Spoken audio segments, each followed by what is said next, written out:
Hello, welcome back to Path of the Peaks YouTube channel. Thank you very much again for tuning in. Really enjoy it when you guys come in and see us. This is a passion project and we'll do this as long as we can. And you watching and supporting is that motivation to keep us going. And if you're not done so already, go ahead, subscribe, like, and comment on our videos. Hit the bell for some notification, as well as follow us on our social medias at Twitter and Instagram at Team Path Peak. We're also live on Tuesdays, 9 p.m. Eastern Standard Time for our team talks, and we do live giveaways over there too. So it's twitch.tv/teampathpeak, and I hope to see you guys in all those crazy social medias. So today we are checking out Path of Peak's top 8 decks in the standard meta, decks that you should look out for or even play if you want that competitive edge. And as per usual, this is our personal list, and there are other lists out there, and we just hope that you guys enjoy the list that we put together. And you always want to ask, oh, why top 8 and not top 10? Because 10 is too generous, and the other two decks just have to work extra hard to get to that 8 spot. And without further ado, this is Path of the Peaks top 8 deck list in the meta. Number 8 on our list is the Suicune V with Ludicolo, a deck that made it to second place at regionals at Salt Lake City in the US of A. Piloted by Daniel Lynch on stream, you can see that some of his opponents got heated because there's nothing more crazier than getting one-shotted by Aquadog using Blizzard Rondo. If you guys don't know, Blizzard Rondo will deal 20 damage for each benched Pokemon, so if you have a full bench, it's 200 damage. But here's the kicker: if Ludicolo is evolved in that turn, Enthusiastic Dance will turn on and add another 100 damage to that damage. So what are you doing? 300 damage, and with Choice Belt, 330 damage. It's a big number to hit, and that's what he was doing, and that's why most of them were heated. So if you like a big punching deck, go ahead and check this out, play it out. It's in the ladder a lot, and enjoy the big punches. Number 7 on our list is Afro Dog on Ice Horse, and that is Ice Rider Calyrex V Max.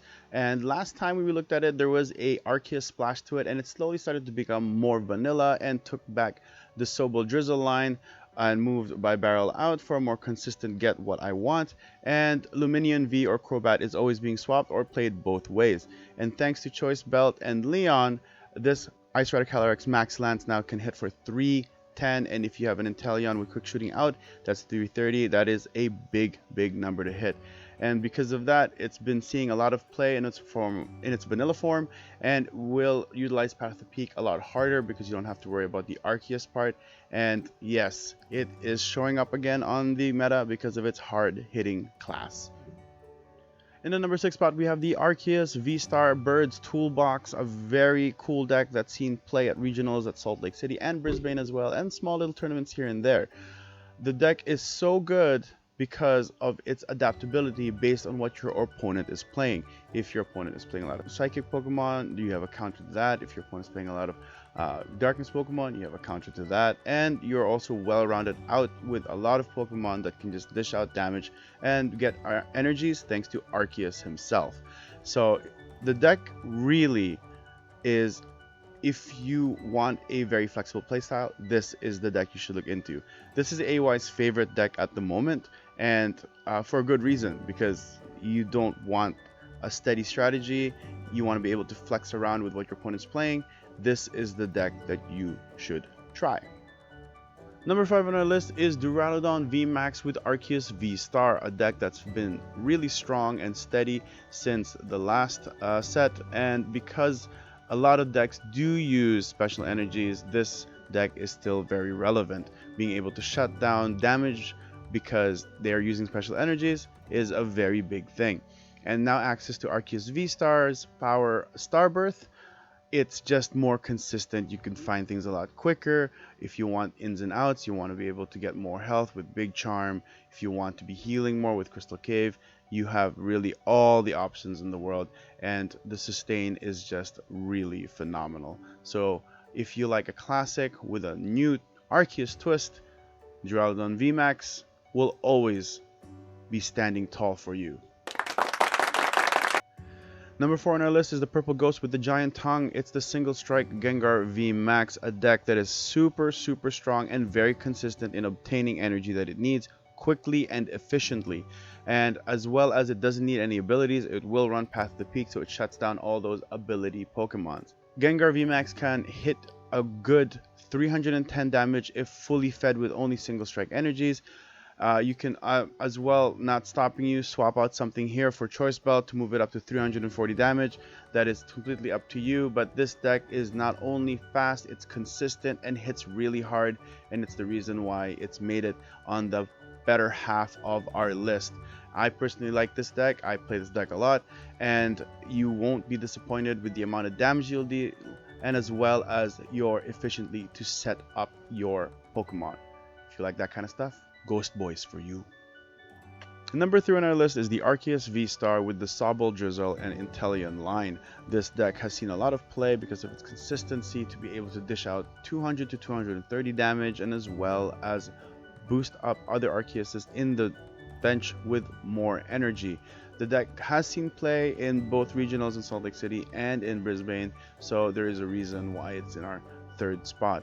And thanks to Sharon's care, your Arceus V-Star is always a little safer in the sense that it won't be knocked out. You will just be able to take everything back, including any attachment to it, so you can just replay it on other Arceuses that you can swap into play. And the addition of Dunsparce is because there is a lot of fighting out there, you know, those sneaky Urshifus and that Galarian Zapdos. Playing Dunsparce will deny weakness, so Arceus will only take whatever the written number is or final number. This deck is really fun to play. You should give it a go. I also play this deck, and I really like this deck.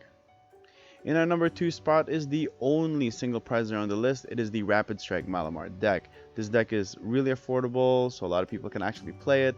It dishes a lot of damage, and it's a single prizer, so that means you can set up 1 to 2 turn knockouts, banking 2 to 3 prizes, as long as you're only giving back 1 every time, so you are always going to be ahead. The deck has seen a lot of play in regionals, both in Brisbane and in Salt Lake City, so it is a deck that will always be in the meta, because you are literally always going to be ahead as long as you are knocking things out. So if you are in a budget and want to play in the meta, this is the deck that you should try. Number 1 on our list, and still number 1 on our list, is the Fusion Strike Mew VMAX Genesect V deck. Despite having all counters and a lot of anti-matchups, the deck is still being played by a lot of player bases in most tournaments. The deck did win the regionals in Brisbane, piloted by Natalie Millar, and is a testament to show how good this deck is. The deck has a lot of flexibility of options as well. If you're worried about the Path to the Peak, you have a lot of trainers, stadium, and as well as the option of putting Pumpkaboo in. So there's a lot of options here. This deck really is a quick setup deck because you're allowed to really go through your deck using Genesect V's Fusion Strike system ability, and you can literally just keep digging until you find what you need. And that is why this deck is very strong, because consistency is a key in this game, and the more consistent you are, the better you are at finishing off your opponent. And there we have it, Team Path to the Peak's top 8 deck list in the standard meta. And of course we will be changing this list every 2 weeks as long as the meta shifts. And the meta will always be shifting, and that's something that you have to keep up with. And don't worry, that's the reason why we do this video, so that you guys won't have to. We added the price point because that is a very important thing to know, and how much you will be spending on certain decks. And I hope you guys really enjoyed this video. Don't forget to follow us on all our social media platforms, and as well as following us on Twitch. We do have giveaways every Tuesday at 9 p.m. Eastern Standard Time. So without further ado, remember to always dream big and always aim for the peaks. Bye bye.